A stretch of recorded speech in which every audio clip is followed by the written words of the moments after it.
देखो last class हम लोग कैपिटल बजटिंग बोल के एक चैप्टर पढ़े थे, पार्ट 1 बोल के। आज उसका पार्ट 2 पढ़ रहे हैं। नया ही चैप्टर होगा पूरा, तो आपको ये प्रॉब्लम नहीं होगा कि ये पुराना कुछ है या उसमें कुछ बदलाव है। हम लोग पार्ट 1 में क्या पढ़े थे? मेनली 2 मेथड पढ़े थे। एक मेथड का नाम था पे बैक मेथड और दूसरा मेथड का नाम था ARR method, average rate of return या एनुअल रेट ऑफ रिटर्न। ये चैप्टर बेसिकली आइडिया क्या दे रहा है? ये चैप्टर आइडिया ये दे रहा है कि कोई पर्टिकुलर प्रोजेक्ट में हम पैसा इन्वेस्ट करें कि नहीं करें। इन्वेस्टमेंट डिसीजन को लेकर ये चैप्टर है। हम अपना कैपिटल को लेकर बजट बना रहे हैं, लगाएं कि नहीं लगाएं, या 2 प्रोजेक्ट मेरे सामने है या 2 मशीन मेरे सामने है, तो उनमें से चूज कौन सा करें। पहला मेथड कल हम लोग पढ़े पे बैक मेथड। पे बैक मेथड का मेन लॉजिक क्या था? तुम्हारा जो मेन इन्वेस्टमेंट है वो कौन से वाले मेथड में जल्दी रिकवर हो जा रहा है। अगर 2 प्रोजेक्ट है, project A project B, project A में तुम्हारा फंड जल्दी रिकवर हो जा रहा है। हाँ क्या बोल रहे हो? को ज्वाइन कर लीजिए, वो बोल रहा ज्वाइन नहीं कर रहा। तो हम लोग पे बैक मेथड में क्या बात कर रहे थे कि प्रोजेक्ट में पैसा लगाएं कि नहीं लगाएं, किस प्रोजेक्ट में हमको मेरा इन्वेस्टमेंट जल्दी रिकवर हो जा रहा है। प्रोजेक्ट ए में मेरा लगाया हुआ पैसा 5 साल में वापस आ रहा है और प्रोजेक्ट बी में मेरा लगाया हुआ पैसा 3 साल में वापस आ रहा है, तो हम प्रोजेक्ट बी में जाएंगे। ये हम लोग कल पे बैक मेथड में सीखे। ARR मेथड अलग ही बात करता था, तो उसका बात यहाँ पे जरूरी नहीं है। पे बैक का जरूरी इसलिए था क्योंकि आज जो पार्ट पढ़ेंगे वहाँ पे पे बैक का कुछ ना कुछ कनेक्शन आएगा, तो वो कनेक्शन हम लोगों को जानना पड़ेगा। आज हम लोग क्या सीखने जा रहे हैं? आज हम लोग mainly discounted pay back, NPV, IRR और PI 4 मेथड सीखने जा रहे हैं। PI मेथड यानी profitability index, IRR internal rate of return, कितना रेट पे हम कमाएं कि मेरा इनिशियल इन्वेस्टमेंट टाइमली रिकवर हो जाए, किस रेट पे हम कमाई करें। ये मेरा IRR मेथड हमको सिखाता है कि मेरा no profit no loss situation हो, कम से कम उतना कमाई तो हम करें। तो वो इंटरनल रेट ऑफ रिटर्न कितना होगा, वो IRR का रेट, वो अर्निंग का रेट कितना होगा कि मेरा no profit no loss situation कम से कम रहे, कम से कम हम नुकसान न खाएं। NPV बोलता है नेट प्रेजेंट वैल्यू। हम आज के दिन जो जो लगा रहे हैं और 4-5 साल में जितना कमाएंगे या फिर 2-3 साल में भी जो लगा रहे हैं, हम जो पैसा लगा रहे हैं और हम जो पैसा कमा रहे हैं, उन दोनों का आज के दिन प्रेजेंट वैल्यू निकालो। पहले हम 4 साल में पैसा कमाएंगे, अगर आज कमाते तो कितना कमा लेते, उसका प्रेजेंट वैल्यू में कन्वर्ट किए। हम 2-3 साल में पैसा इन्वेस्ट किए, पूरा अगर आज इन्वेस्ट करते तो कितना इन्वेस्ट करते। तो हम दोनों मनी का, इनफ्लो का भी और आउटफ्लो का भी प्रेजेंट वैल्यू निकाल लिए। अब NPV का फॉर्मूला लगाए। NPV का फॉर्मूला क्या है? Present value of inflow minus present value of outflow. हम जितना कमा रहे हैं आज के दिन, उसका प्रेजेंट वैल्यू कितना है, और हम जितना लगा रहे हैं बिजनेस में, उसका आज के दिन प्रेजेंट वैल्यू क्या है।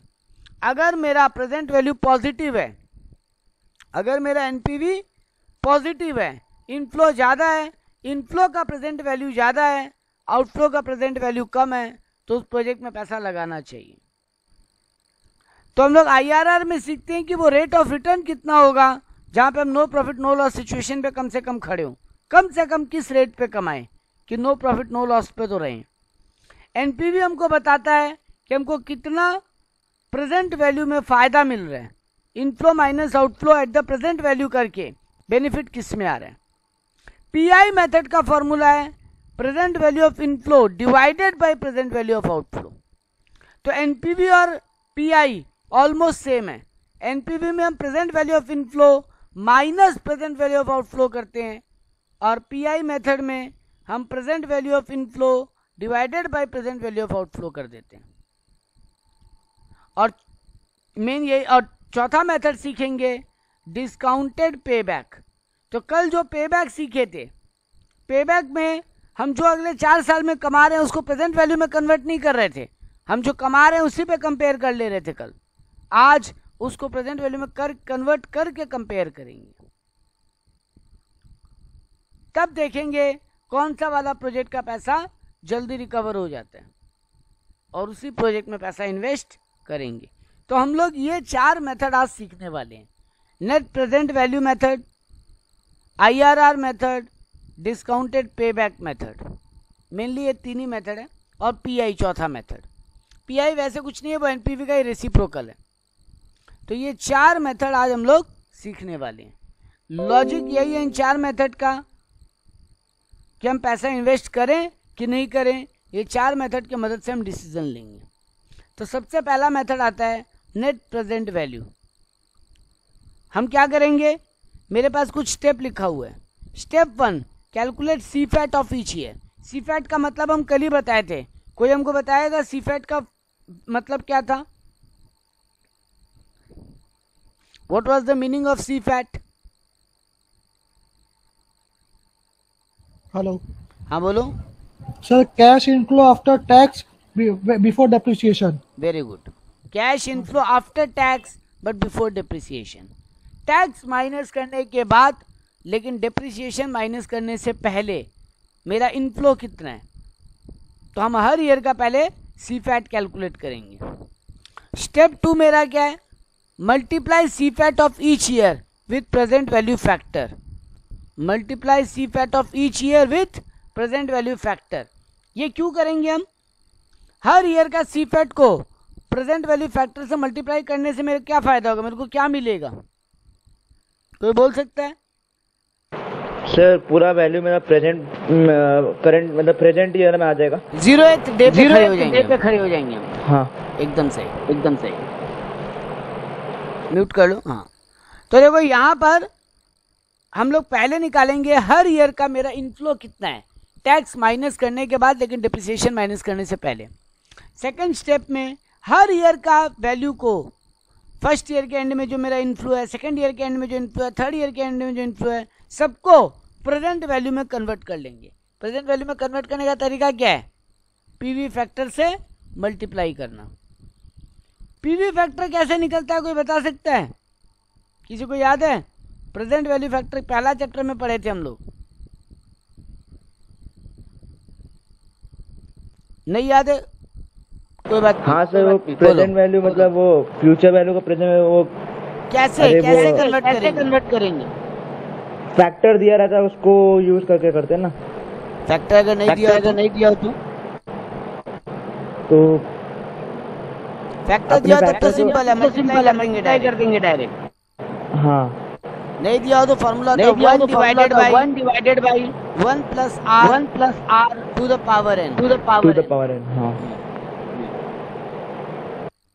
तो हम लोग प्रेजेंट वैल्यू में कन्वर्ट कर लेंगे। अब वैसे ही आउटफ्लो का भी प्रेजेंट वैल्यू को कन्वर्ट कर लेंगे। अब मेरे पास आउटफ्लो इनफ्लो दोनों का प्रेजेंट वैल्यू है, तो हम NPV का फॉर्मूला लगा देंगे। Outflow minus present value of outflow minus present value of inflow. अगर मेरा आंसर पॉजिटिव आता है, NPV ग्रेटर देन 0 आता है, सिंगल प्रोजेक्ट अगर हो और NPV ग्रेटर देन 0 हो तो वो प्रोजेक्ट कर लो। और अगर 2 प्रोजेक्ट के बीच में चॉइस है तो जिस प्रोजेक्ट का NPV हायर हो उसको चूज करो। अगर एक प्रोजेक्ट में डिसीजन लेना है कि करना है कि नहीं करना है, तो फिर तब फिर आंसर अगर NPV नेट प्रेजेंट वैल्यू अगर पॉजिटिव आ रहा है तो वो प्रोजेक्ट ले लेना चाहिए। और अगर 2 प्रोजेक्ट के बीच में चॉइस है तो जिस प्रोजेक्ट का NPV हायर हो उसको चूज कर लेते हैं। इस पे आओ एक सम करते हैं, बेटर पिक्चर क्लियर होगा। अब project costing ₹1 crore has an estimated effective life of 10 years. एक प्रोजेक्ट है जिसमें 1 करोड़ आज हमको इन्वेस्ट करना पड़ेगा, कॉस्ट लगेगा मेरा 1 करोड़, उसका इफेक्टिव लाइफ 10 साल है, प्रोजेक्ट 10 साल चलेगा। उसके बाद वो जो मशीन है उसका स्क्रैप वैल्यू रियलाइज हो सकता है हमको 10 लाख रुपये। तो आज के दिन 1 करोड़ इन्वेस्ट करें, 10 साल तक बिजनेस चलाएं और 10 साल के बाद उस मशीन को या उस प्रोजेक्ट को स्क्रैप कर दें तो 10 लाख रुपये रियलाइज हो जाएगा। फर्म्स कट ऑफ रेट 12% है। फर्म के अर्निंग का रेट मतलब कंपनी कमाना चाहता है 12% पे। The project is expected to yield an annual profit after tax of ₹10 lakh. Company लगभग आफ्टर टैक्स 10 लाख रुपया हर साल कमा लेगा। अगर ये बिजनेस करते हैं तो हर साल 10 लाख का कमाई हो जाएगा। डिप्रिसिएशन बोल रहा है स्ट्रेट लाइन मेथड पे चार्ज करना है। मेरे को 12% करके अर्निंग कमाना है। मेरे को यहाँ पे वो डिस्काउंटिंग फैक्टर दे दिया है 12% के हिसाब से 10वां साल के एंड में डिस्काउंटिंग फैक्टर होगा 5.65। 10 साल का मतलब हर साल का टोटल कर लेंगे जब हम तो 5.65 आ रहा है और 10वां साल का पीवी फैक्टर 0.322 आ रहा है। तो ये फैक्टर हम लोग कैलकुलेट करके भी निकाल सकते हैं और यहाँ पे तुमको दे दिया है तुम्हारे एग्जाम में इजी करने के लिए। तो तुमको बोल दिया 10 साल का पीवी फैक्टर जोड़ोगे तो आएगा 5.65 और अकेला 10वां साल का पीवी फैक्टर 0.322 और ये दो ही पीवी फैक्टर तुम्हारे एग्जाम में अभी काम आ जाएगा। इस सब में इसलिए दो ही दिए है, हर साल का पीवी फैक्टर तुमको नहीं दिए, ज़रूरत नहीं है हर साल का पीवी फैक्टर का। क्यों? क्योंकि तुम हर साल सेम इनकम कमा रहे हो 10 लाख 10 लाख 10 लाख 10 लाख 10 लाख 10 लाख 10 लाख। अलग अलग कमाते तो हर साल का अलग अलग पीवी फैक्टर से मल्टीप्लाई करके कन्वर्ट करना पड़ता प्रेजेंट वैल्यू में। तो मेरे को डेटा क्या दिया है, आज के दिन 1 करोड़ इन्वेस्ट करें, हर साल 10-10 लाख कमाएंगे, 10 साल तक बिजनेस करेंगे। मेरा कमाने का मन 12% की रेट पे है और 10वां साल के एंड में उस मशीन को स्क्रैप करेंगे तो 10 लाख रियलाइज हो जाएगा। तो बोलो ये प्रोजेक्ट चूज करें कि नहीं करें। तो आओ इसका सॉल्यूशन देखते हैं।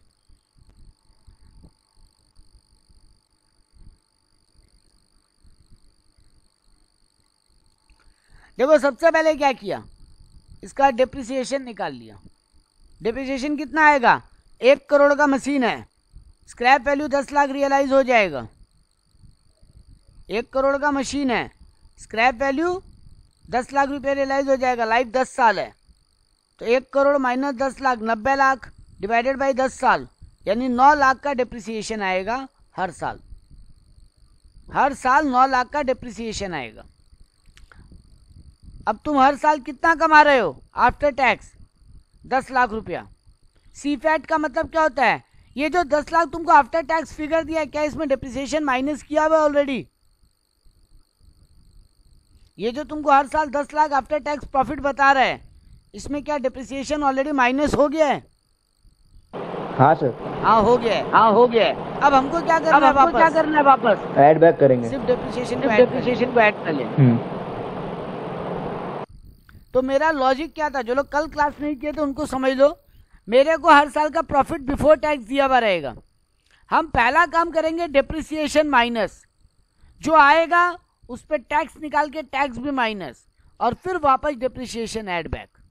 तो कोई ये पूछ सकता है सर एक बार माइनस एक बार ऐड बैक क्यों किया आप?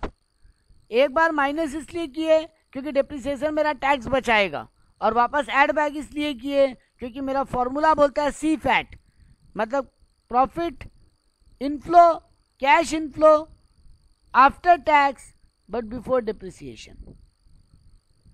तो मेरा रूल क्या होगा, मेरे को प्रॉफिट बिफोर टैक्स दिया हुआ रहेगा, हम डिप्रिसिएशन माइनस करेंगे, टैक्स कैलकुलेट करके टैक्स माइनस करेंगे, वापस डिप्रिसिएशन ऐड बैक कर लेंगे।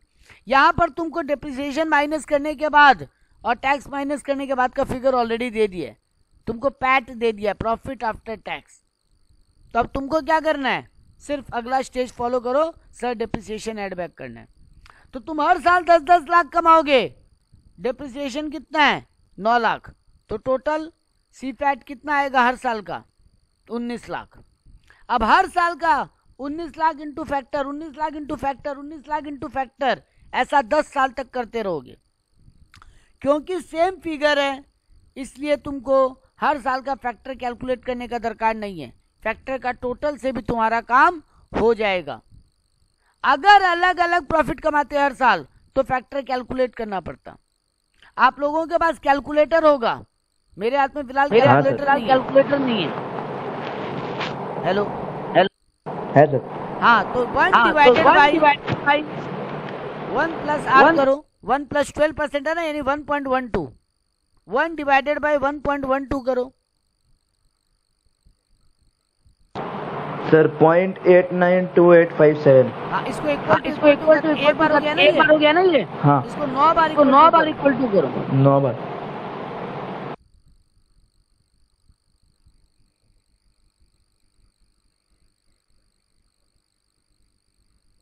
0.32197। अब तुम्हारे कैलकुलेटर कौन सा calculator? Sir normal on by AC वाला OT 512 GT। तब फिर तुम्हें टोटल वाला बटन है। टोटल वाला? हाँ नहीं, हाँ मतलब टोटल कर सकते हैं, GT कर लेंगे ना। हाँ GT करो। हाँ 5.65022। देख लो ये लोग यही दिए। हाँ 5.650। हाँ पहला 3 डिजिट। पहला 3 डिजिट। हाँ सर। तो यानी अगर तुमको हर साल का अलग अलग फिगर दिया होता, तुमको अगर हर साल का अलग अलग प्रॉफिट दिया होता तो 1 डिवाइडेड बाई 1.12 करते, क्योंकि रेट कितना दिया है इस क्वेश्चन में, कंपनी कितना रेट पे कमाना चाहता है? 12%। 12% मतलब 0.12। तो प्रेजेंट वैल्यू फैक्टर निकालने का फॉर्मूला होता है 1 divided by 1 plus R to the power n। n यहाँ पे कितना है? 10 ईयर्स। r कितना है? 0.12। तो 1 divided by 1.12 to the power 10। तो पहली बार इक्वल टू टिपोगे तो पहला साल का फैक्टर आएगा, दूसरी बार इक्वल टू टिपोगे तो दूसरा साल का, तीसरी बार करोगे तो तीसरा साल का, तो हर साल का फैक्टर आता जाएगा। अब उन 10 फैक्टर को जब टोटल कर लोगे, कैलकुलेटर में बुद्धि सिंपल है, 1 divided by 1.12 to the power 1 divided by 1.12 करो और इक्वल टू टिपो। एक बार आ चुका है, उसको 9 बार और इक्वल टू टिप लो, टोटल 10 बार हो गया। GT पे एंटर मारो, मतलब GT को क्लिक करो तो तुम्हारा फैक्टर का टोटल आ जाएगा। कुछ कैलकुलेटर में ये प्रॉब्लमेटिक है, तो तुमको हर बार मेमोरी प्लस करते हुए चलना पड़ेगा, वो भी एक प्रॉब्लम है। तो अब आप जब मिलोगे हमको तब हम आपको बताएंगे कैसे कैलकुलेटर को उसमें यूज़ कर सकते हैं शॉर्टकट में। फिलहाल यही समझो, हम हर साल का फैक्टर निकाल के जोड़ लिया। अगर प्रॉफिट्स का फिगर अलग अलग होता, हम हर साल का फैक्टर को उस साल का प्रॉफिट से मल्टीप्लाई करके प्रेजेंट वैल्यू में कन्वर्ट करते हैं। क्योंकि यहाँ पे हर साल सेम प्रॉफिट है, 19 lakh 19 lakh 19 lakh 19 lakh, 10 lakh profit plus 9 lakh depreciation, तो हर साल का CFAT सेम है, 19 लाख 19 लाख 19 लाख 19 लाख 19 लाख। तो हम क्या किए, इस सम में 19 लाख इंटू 5.65 कर दिए, मतलब 10 साल का फैक्टर को एक साथ, तो 1,07,35,000 मेरा प्रॉफिट आ रहा है। 10वां साल में हमको एक और मनी रियलाइज हो रहा है, स्क्रैप वैल्यू 10 लाख, क्योंकि वो हर साल रियलाइज नहीं हो रहा है, वो सिर्फ 10वां साल में मिलेगा।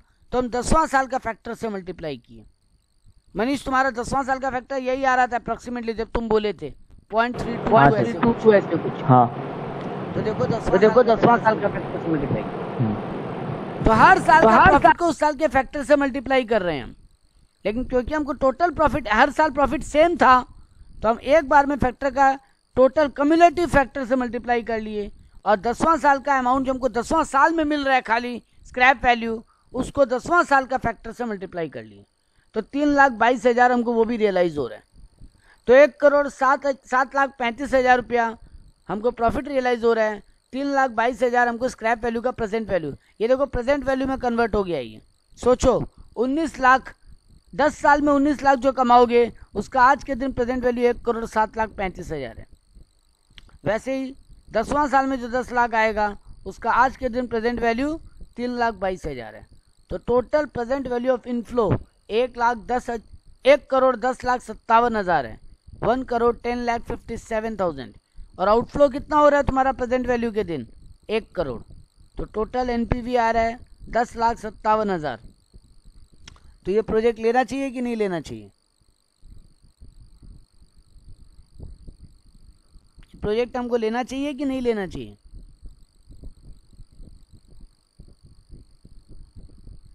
लेना चाहिए। हाँ बिल्कुल तुम्हारा 1 करोड़ लग रहा है, 10 लाख कमाई हो रहा है, तो लेना चाहिए। इसीलिए सारा प्रेजेंट वैल्यू में कन्वर्ट करो। क्यों? क्योंकि तुम्हारा हर साल 10 लाख आ रहा है, उससे कंपैरिजन नहीं कर सकते। सब कुछ एक बेस पे होना चाहिए। सर ये 0.3222 मेरा कैसे बता देगा वापस बोलो? 1 divided by 1.12 1 divide by 1.12 equal to तुम्हारे एक बार हाँ वो ये पहला साल का 0.8 आया हाँ अब ऐसे ही मारता है 10वां साल में कितना आ रहा है? अच्छा 1 2 3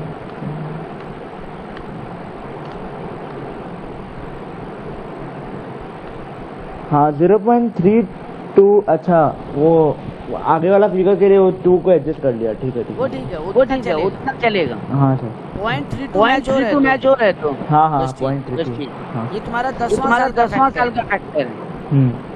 ये हुआ मेरा प्रेजेंट वैल्यू में कहाँ निकल हाँ सर। अब एक और सम करते हैं। द मैनेजमेंट ऑफ माँ Annapurna limited is considering an investment project costing rupees 1.5 lakh. एक इन्वेस्टमेंट प्रोजेक्ट है उनके पास जिसमें 1.5 लाख का कॉस्ट लगेगा। It scrap value is 10,000। Company को 10,000 का स्क्रैप वैल्यू भी रियलाइज होगा at the end of the 5 year life, 5 साल के बाद। Transportation charges are expected to be 5,000 and installation charges are expected to be 25,000। तो 1.5 लाख का मशीन है, उस पर 30,000 का खर्चा होगा और 10,000 का स्क्रैप वैल्यू है, 5 साल उसका लाइफ है। If the project is accepted a spare parts inventory rupees 10,000 must be required and maintained. अगर ये प्रोजेक्ट हम ले लेते हैं तो 10,000 का मेरा एक स्पेयर पार्ट्स का भी खर्चा होगा। It is estimated that spare part will estimated scrap value life of 5 year. और इस इन्वेंट्री का जो स्पेयर पार्ट है उसका भी लाइफ 5 साल है। 60% ऑफ देयर इनिशियल कॉस्ट, इसका स्क्रैप वैल्यू 60% है। तो एक मशीन खरीद रहे हो 1.5 लाख का, उस पर 30,000 का खर्चा करो, मतलब 1,80,000 का मशीन है, उसका 10,000 स्क्रैप वैल्यू है, 5 साल लाइफ है। और एक इन्वेंट्री एक स्टॉक भी खरीद रहे हो जिसका वैल्यू 10,000 है, 5 साल लाइफ है और 6,000 रुपया उसका रिकवरी वैल्यू है। ये तुमको डेटा दिए। Annual revenue for the project is expected to be 1,70,000। साल का तुम्हारा एक्सपेक्टेशन है कि 1,70,000 तुमको कमाई इस प्रोजेक्ट से हर साल होगा। उसमें एनुअल लेबर लगेगा तुम्हारा और मटेरियल भी लगेगा 15,000 का, 50,000 का, और मेंटेनेंस एक्सपेंस लगेगा 5,000 का।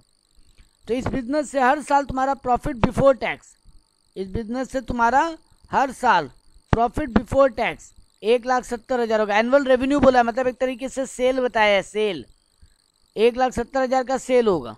उसमें तुम्हारा लेबर चार्ज, मटेरियल चार्ज और मेंटेनेंस चार्ज भी लगेगा 15,000, 50,000 और 5,000। तुमको बताया डिप्रिसिएशन हर साल कितना होगा, लो तुमको दे दिया हर साल का डिप्रिसिएशन, तुमको कैलकुलेट नहीं करना है। 5 साल का तुमको डिप्रिसिएशन दिया है, 5 साल का तुमको टैक्स दिया है। तुमको बोल रहा है calculate net cash flow of each year and cost of the project. अच्छा, तुम्हारा कमाने का रेट का इच्छा कितना है, 12%।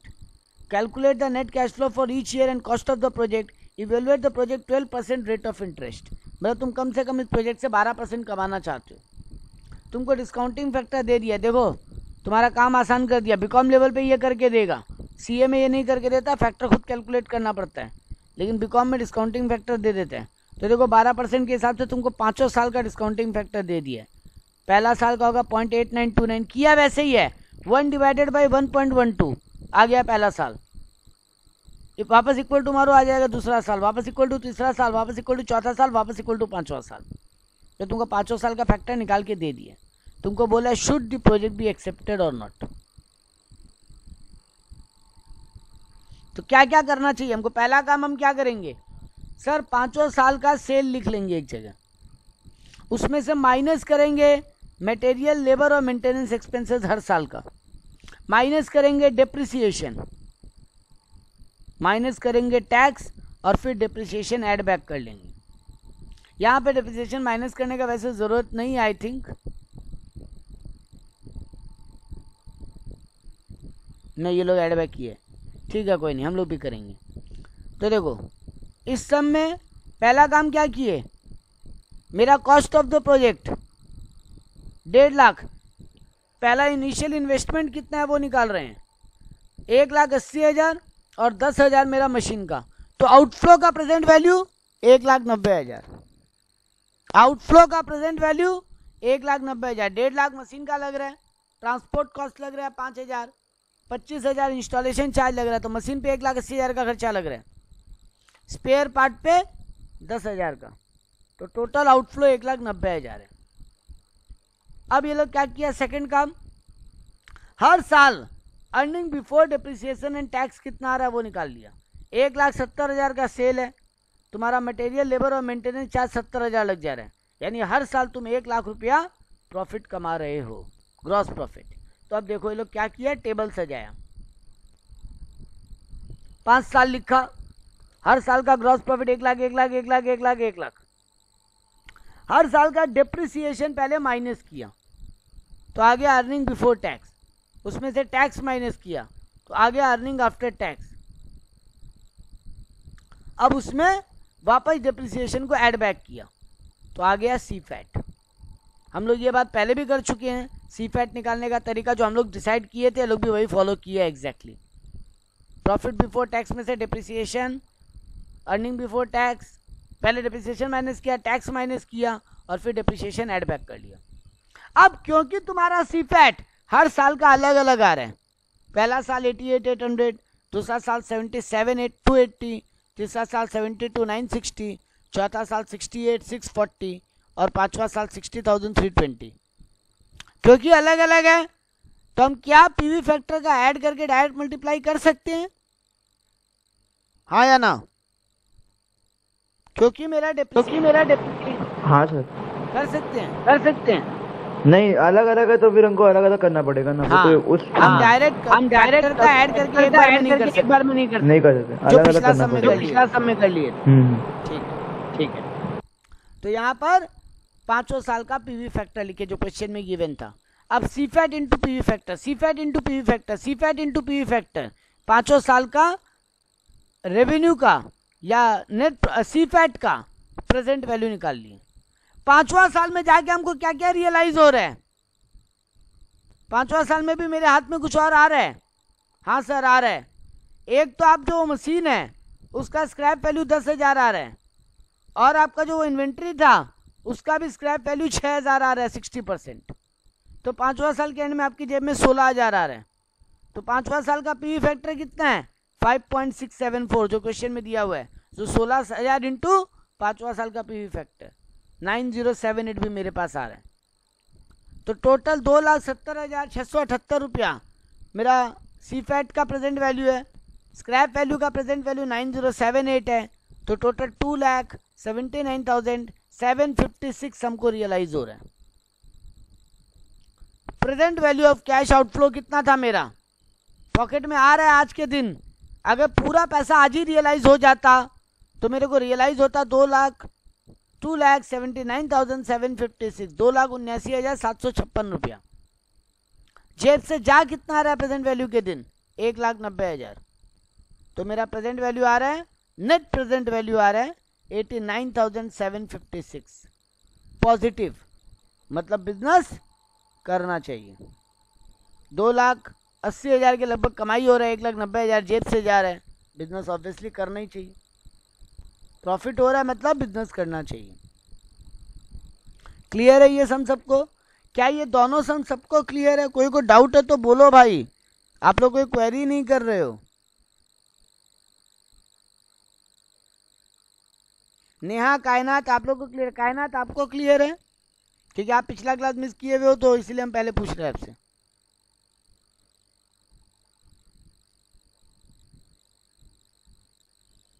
No reply. सर मेरे को क्लियर है सर। हाँ सर, हाँ सर। हाँ ठीक है। अब आते हैं, अगर 2 मशीन होता, आखिरी सम आज के दिन का, आराम से जाएंगे, एक दिन में एक मेथड खत्म करेंगे, कोई दिक्कत नहीं है, क्योंकि आखिरी चैप्टर, इसके बाद अकाउंट्स का एक चैप्टर बचता है केवल। अगर 2 मशीन होता और उनमें एक चूज करना होता एनपीवी मेथड की मदद से, तो कैसे करते? RRC Limited is considering the purchase of a new machine. 2 alternative machines have been suggested, each costing rupees 4 lakh and requiring 30,000 additional working capital at the end of the first year. दोनों machine में 4-4 लाख रुपया cost लगेगा, और दोनों machine में first year के and के बाद एक 30,000 का वर्किंग कैपिटल भी लगेगा। वर्किंग कैपिटल है मतलब फर्स्ट ईयर के एंड में लगेगा और जिस दिन काम खत्म हो जाएगा उस दिन फिर रियलाइज भी हो जाएगा। मेरे को बोला है earning after tax, earning after tax दे दिया है 5 साल का। मशीन ये अगर लाते हैं तो हम उससे पहला साल 40,000 कमाएंगे, दूसरा साल 1,20,000, तीसरा साल 1,60,000, चौथा साल 2,40,000, पांचवा साल 1,60,000 कमाएंगे। और मशीन भी अगर लेकर आते हैं तो पहला साल 1,20,000 कमाएंगे, दूसरा साल 1,60,000, तीसरा साल 2 लाख, चौथा साल 1,20,000, पांचवा साल 80,000। ये मेरा कमाने का। अगर कोई डायरेक्ट आंखों से देखता तो बोलता मशीन ये ले लो सर, हाँ या ना, क्योंकि दोनों में कॉस्ट सेम लग रहा है 4,30,000। और एक मशीन से कितना कमाई हो रहा है 7,20 और दूसरा मशीन से 6,80। आप लोग क्या सजेस्ट करते? सर मशीन ये ले लो, मशीन ये ले लो। मशीन ए सर, मशीन ए सर। लेकिन एक बहुत बड़ा बात है जो बड़ा दिखाई नहीं दे रहे हैं। मशीन ए से बिगिनिंग ईयर में बड़ा कम कमाई हो रहा है पहला 3 साल, 40, 1,20, 1,60, जबकि मशीन बी से फर्स्ट 3 ईयर में ब्लॉक में पैसा रिकवर हो रहा है, 1,20, 1,60, 2 लाख। तो ये भी एक बहुत बड़ा फैक्टर है। मशीन अगर ये पेबैक पीरियड मेथड होता तो तुम मशीन बी में जाते कि नहीं जाते? हाँ सर। तुम्हारा मशीन बी में जल्दी रिकवर हो जा रहा है, मतलब तुम रिस्क फ्री हो जा रहे हो मशीन बी में जल्दी। हाँ। और भाई ये 5 साल का एक्सपेक्टेशन है, जरूरी नहीं है लास्ट ईयर मशीन में कमाई हो ही जाए। तो तुम दोनों तुमको लग रहा है कि सिंपल आंखों से देख रहे हैं तो मशीन में ज्यादा रिकवरी है। हाँ। लेकिन मशीन बी में जल्दी रिकवरी है। तो अब यहाँ पे फंस।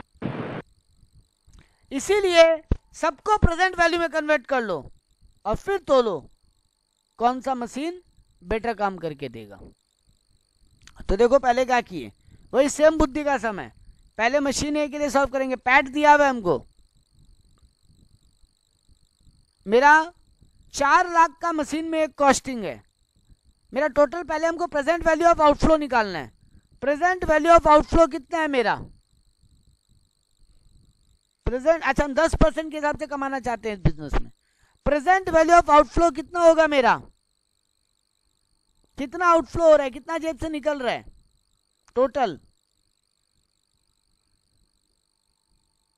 बोलो क्लियर आंखों से क्या दिखाई दे रहा है? जेब से कितना निकल रहा है?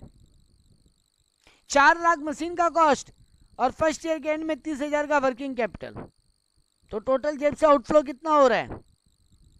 4,30। बाकी लोग बोलो 4,30। हाँ सर 4,30। गलत हो सबके से। भाई 30,000 फर्स्ट ईयर के एंड में जा रहा है, उसको प्रेजेंट वैल्यू में नहीं करोगे। अच्छा हाँ, इसको पहले कन्वर्ट। हम क्या बोले थे? Present value of outflow minus present value of inflow. क्या आयुष है ना आयुष? हाँ सर। तुम ही कल भी बोले थे सर सबका प्रेजेंट वैल्यू लाना है। हाँ सर। तो ये 30,000 तो फर्स्ट ईयर के एंड में जा रहा है, तो उसको भी टान के फर्स्ट ईयर के बिगनिंग में लाना पड़ेगा। हाँ सर। तो बोले किया, देखो ये काम, ये देखो इनिशियल कॉस्ट क्या लिखा? आउटफ्लो 4 लाख, 10% फैक्टर रेट बोला है, तो 1 डिवाइडेड बाय 1.1, 10% मतलब 0.1, 1 डिवाइडेड बाय 1.1 करो, फर्स्ट ईयर के एंड में पहुंच जाओगे। देखो क्या आ रहा है, 0.909 आना। हाँ सर 0.909। यस 30,000 फर्स्ट ईयर के फैक्टर से मल्टीप्लाई करके आज के वैल्यू में कन्वर्ट कर दिए। 27,270 रुपये जाएगा तुम्हारी जेब में से अगर तुम प्रेजेंट वैल्यू में देखते हो तो टोटल जेब से जा रहा है 4,27,270, 4,30,000 नहीं। सबके समझ में आया ये बात? कोई डाउट है तो पहले बोल दो। ठीक है चलो, अब तुम्हारा इनफ्लो पे पकड़ते हैं। तो देखो 5 साल तक, पहले 5 साल का फैक्टर निकाल के लिख दिया, पीवी फैक्टर पहले ही निकाल के लिख दिया। अगला 1 डिवाइडेड बाय 1.1 किया, इक्वल टू हमारा पहला आया, फिर इक्वल टू हमारा दूसरा साल का, फिर इक्वल टू हमारा तीसरा साल का, ऐसे करके 5 साल का फैक्टर लिख दिया। अब कमाई लिख दिया, अर्निंग आफ्टर टैक्स लिख दिया, 40, 1 20, 1 60, 2 40, 1 60।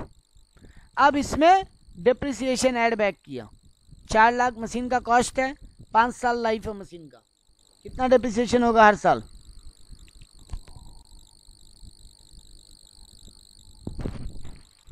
चार लाख मशीन का कॉस्ट है, 5 साल लाइफ है, 80,000 हर साल का डिप्रिसिएशन होगा, हाँ या ना? हाँ हाँ या ना? हाँ तो बस हर साल 80,000 ऐड बैक कर दो। देखो 40 देखो 40 1 20, 1 20 plus 80 2 lakh, 1 60 plus 80 2 lakh 40,000, 2 lakh 40,000 plus 80 3 lakh 20,000, 1 lakh 60,000 plus 80 2 lakh 40,000। और फिर एक बार 5वां साल में 30,000 भी रिकवर होगा जो तुम वर्किंग कैपिटल लगाए थे, उसमें कोई डिप्रिसिएशन नहीं है इसलिए 30,000 ही लिख दिए। तो 5 साल का सी फैट आ गया। अब 5 साल के सी फैट को प्रेजेंट वैल्यू पीवी फैक्टर से मल्टीप्लाई करो तो present value of C FAT निकाले। 8,40,750 मेरा मशीन 1 से आ रहा है, 8,40,750।